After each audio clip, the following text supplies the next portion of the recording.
Hi, I'm your host, Joe Fitzgerald. Welcome back to the Visual Lease Data Institute podcast. Here at VL, we empower organizations to leverage their lease portfolio as a strategic asset. Our platform is uniquely designed to meet the needs of every team that interacts with a company's lease portfolio to reduce risk, drive confident and sustained lease accounting compliance, and provide the visibility required to make agile business decisions. Today, we are joined by Zena Thomas, Product Owner at VL. With over 20 years of accounting experience, Zena has worked in corporate accounting and as an auditor within financial institutions and BOEs. Zena has led projects on corporate intercompany automations and developed corporate ERP education for company mergers. As a lease accounting product owner at Visual Lease, Zena is responsible for creating models for new products, user acceptance testing, and research of accounting guidance. Today, Zena is here to discuss key information regarding the GASB 96 lease accounting standard. Hello, Zena. Thanks for joining me today. Hi, Joe. Thank you for having me. Could we open up the conversation with you describing your role at VL in a bit more detail? Sure. I'm the product owner of Lease Accounting, which means that I assist in prioritizing our features for development. So I speak with clients to ensure that our software is satisfying their accounting requirements, and I assist in developing new accounting products. Very much on the front end. So, Yes. what exactly is GASB 96?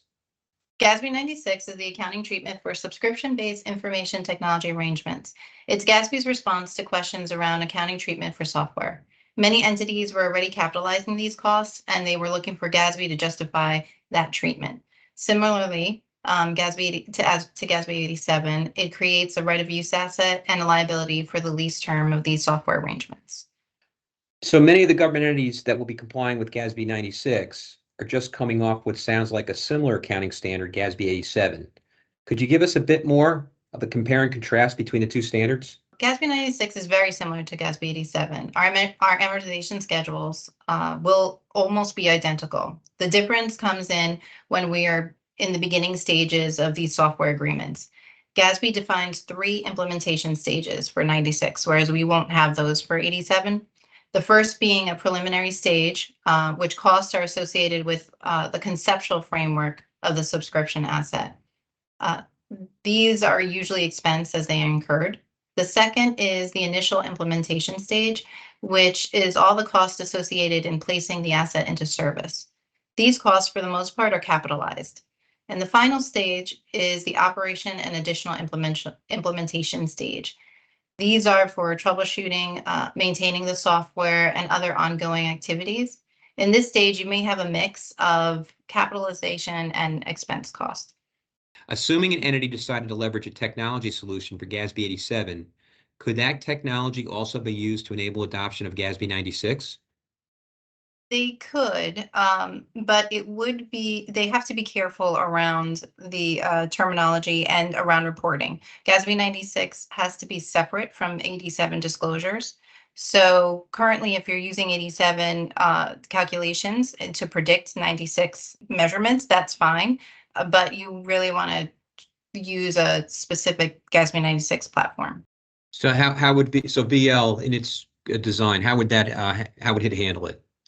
So currently, if the customers are eager and want to calculate 96 on 87, they would do that, but they would then have to transition over to our 96 module. So it's a good way to kind of handle both standards almost simultaneously, you're saying? Exactly. With that in mind, any closing thoughts? I would say if an entity is already prepared for GASB 87, or they should start thinking about their 96. It's approaching quickly. If they are just beginning GASB 87, they should gather data for 96 at the same time, just so it's a kind of a one-shop stop. Currently, a lot of GASB clients are a little delayed in developing their GASB 96 material, so they have time. That will conclude today's episode of the VLDI Podcast. Zena, thank you so much for coming on to the show and sharing your expert knowledge on GASB 96.